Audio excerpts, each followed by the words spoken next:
राम राम। मध्य प्रदेश में एक बेरोजगारी मुद्दा बहुत ही पनप रहा। बेरोजगार को लेकर जगह जगह आंदोलन किए जा रहे हैं, जगह जगह धरने दिए जा रहे हैं और यहाँ से लेकर भोपाल तक रैलियां निकाली जा रही है और विरोध प्रदर्शन किया जा रहा है। बेरोजगारी है, बेरोजगार के लिए बोलना चाहिए, बेरोजगार को की आवाज़ उठानी चाहिए, लेकिन इसके पीछे जो ताकतें लगी हुई है, बेरोजगारों का विरोध नहीं करते हम, क्योंकि रोजगार हर किसी को चाहिए, क्योंकि आज हर कोई पढ़ा लिखा डिग्रीधारी व्यक्ति घूम रहा है। लेकिन इसके पीछे जयस, कांग्रेस, आदिवासी एकता परिषद जैसे नामक संगठन जो पीछे लगे हुए हैं और जो विपक्ष के तौर पे जो अपनी राजनीतिक रोटियां सेकने के लिए उन युवाओं को यानी कि बरगला कर उन्हें सारी योजनाओं बता रहे हैं और योजनाओं से लेकर वहाँ तक विरोध प्रदर्शन कर रहे हैं। हम सरकार का समर्थन नहीं कर रहे, ऐसी बात नहीं है। सरकार का भी समर्थन करते हैं, बेरोजगारों का भी समर्थन करते हैं, लेकिन उसमें बोलने की बात यह है कि बेरोजगारी बहुत बढ़ गई है। यानी कि आज हर घर में 2 या 3 सदस्य ऐसे हैं जिनके पास डिग्रीधारी, और एक कोई से भी परिवार में आपको एक सदस्य ज़रूर मिल जाएगा जो पढ़ाई कर रहा है और जो डिग्री जिसने पूर्ण कर ली हो।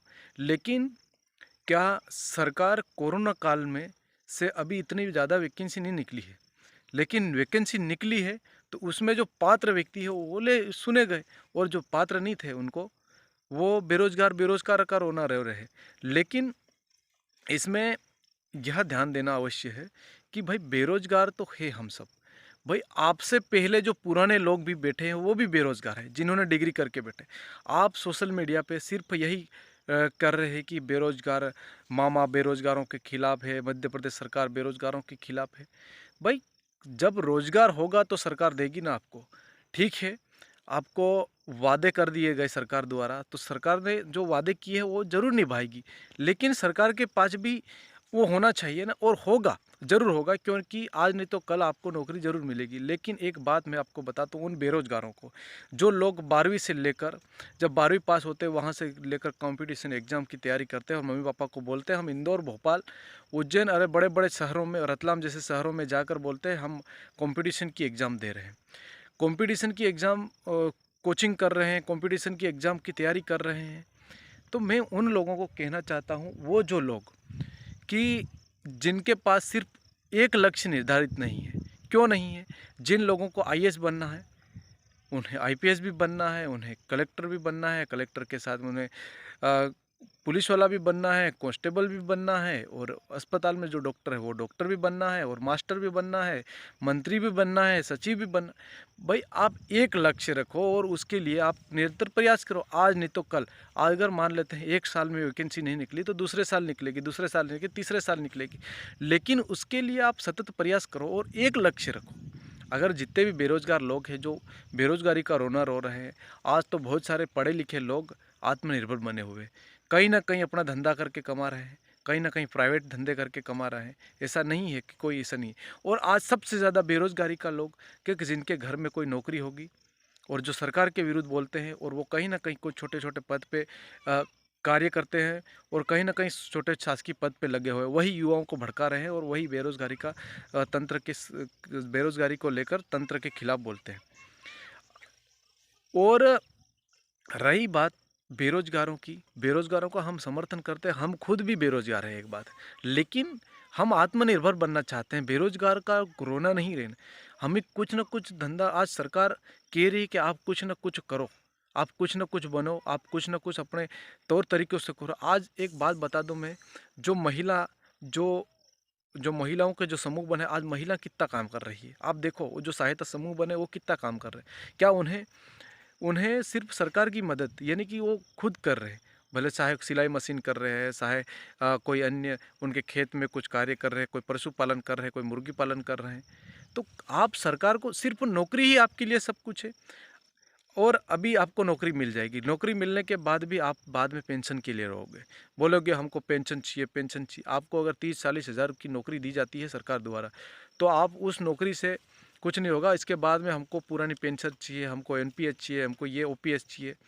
बाद में यही है रोना, कुछ भी नहीं है। इसलिए मैं आप सबको कहना चाहता हूँ, आप एक लक्ष्य रखो। अगर आपको पुलिस बनना है तो पुलिस के लिए तैयारी करो, आपको एसआई बनना है तो एसआई के लिए तैयारी करो, अगर आपको कलेक्टर बनना हो तो कलेक्टर की तैयारी करो। उसको भले 5 साल क्यों ना लगे, 10 साल क्यों ना लगे। आज हर किसी लोगों को अंदर में यही लगता है कि हम बेरोजगार है, बेरोजगार है। बेरोजगार कैसे हो तुम लोग बताओ ना। आप अगर डिग्रीधारी हो, आप पढ़े लिखे हो, आपको सब कुछ नॉलेज है, आप कुछ भी कर सकते हो। आप बेरोजगारी का रोना लेकर सरकार को कोस सकते हैं। कोसना जरूरी है, बोलना जरूरी है, लेकिन उसके तौर तरीके भी रहते हैं। सरकार बात करेगी आप लोगों से, हम सब बैठ के बात करते हैं, लेकिन कोई हुड़दम मचा के, कोई इसके पीछे राजनीतिक पार्टियां और राजनीतिक संगठन जो अपनी राजनीतिक रोटियां सेकने के लिए आपको आगे करके उनके सारी राजनीतिक रोटियां सेकने का काम करते हैं। अगर बेरोजगार वास्तविक हो तो बेरोजगार होकर अगर जाइए, देखना आपको कौन नहीं सुने आपकी बात। आप इसके पीछे कोई षड्यंत्रपूर्वक पार्टी और षड्यंत्रपूर्वक संगठनों को लेकर चले जाते हैं, इसका विरोध तो होगा ना। हम ये नहीं कहते हम भी पार्टी का समर्थन करते, हम सरकार के जो कर रही है सरकार के साथ रहना। प्रदेश में बेरोजगारी दर बहुत ही बढ़ गई है, क्योंकि जनसंख्या भी तो देखो ना आप। और जनसंख्या आज हर घर परिवार में 1-2 सदस्य आपको पढ़ा लिखा मिल ही जाएगा, और जिसके पास डिग्री होगी, BA, BSc, MA, MCom, BCom, कई सारी डिग्रियां होगी। तो इसमें सरकार को दोष देने की ज़रूरत नहीं है। सरकार नौकरियां निकालेगी, और जो पात्र व्यक्ति हो क्वालिफाई हो जाएगा। लेकिन मैं आप सबको कहना चाहता हूं, हम बेरोजगारों का विरोध नहीं करते, बेरोजगारों के समर्थन में ज़रूर है। लेकिन बेरोजगारी के जो मुद्दे आप जो उठा रहे हैं, इसके पीछे जो लोग उठा रहे हैं, इसके पीछे जो राजनीति कर रहे हैं, हम इसका विरोध करते हैं। लेकिन आपको मैं एक बात कहना चाहता हूँ, आपको अगर राजनीति करना हो तो आप राजनीति करिए। आप अगर सामाजिक कार्यकर्ता बनना हो तो सामाजिक कार्यकर्ता बनिए। और अगर आपको कोई बड़ी पोस्ट पे जाना हो तो बड़ी पोस्ट पे जाइए। आईएएस बनना हो तो आईएएस बनने, कलेक्टर बनना हो कलेक्टर और आईपीएस बनना हो, पुलिस अधिकारी बनना हो, टीआई बनना हो, कुछ भी बनना हो, आपको कांस्टेबल बनना हो, चाहे प्रशासनिक अधिकारी बनना हो, तहसीलदार बनना, पटवारी बनना हो, तो आप सिर्फ एक लक्ष्य रखो। आप 17 चीज़ों में भटकोगे, 17 नौकरियों को पाने के लिए भटकोगे, तो आपका दिमाग वही उन झंडों की तरह हो जाएगा। क्योंकि दिमाग सिर्फ एक ही लक्ष्य रहना चाहिए, उसको प्राप्त करने की ज़रूरत है। बहुत सारे लोगों ने अभी एमपीपीएससी फाइट कर रखी, एमबीबीएस फाइट कर रखा, जो इसके बाद में जो कांस्टेबल की एग्ज़ाम फाइट कर रखी, किसी ने एसएससी फाइट कर रखी, किसी ने बड़ी बड़ी एग्ज़ाम है, पटवारी की फाइट कर रखी, बहुत सारी एग्ज़ाम है। लेकिन उनका लक्ष्य सिर्फ कोई और करने। अगर आप किसी एक में पात्र हो, आप मान लेते कोई एक वैकेंसी निकलती है तो वहाँ करीबन 12-12 लाख सदस्य उसमें भर देते, करीबन 4-5 हज़ार हुए। तो कौन कहाँ जा रहे हैं ये पैसे। ठीक है, आपको सिर्फ एक लक्ष्य रखकर उस पर अगर कार्य करोगे तो आप बेरोजगार नहीं, सिर्फ आपको उस वही लक्ष्य दिखेगा कि मेरे को क्या करना है।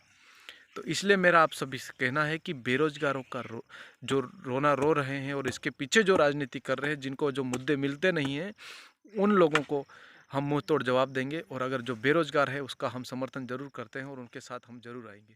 धन्यवाद।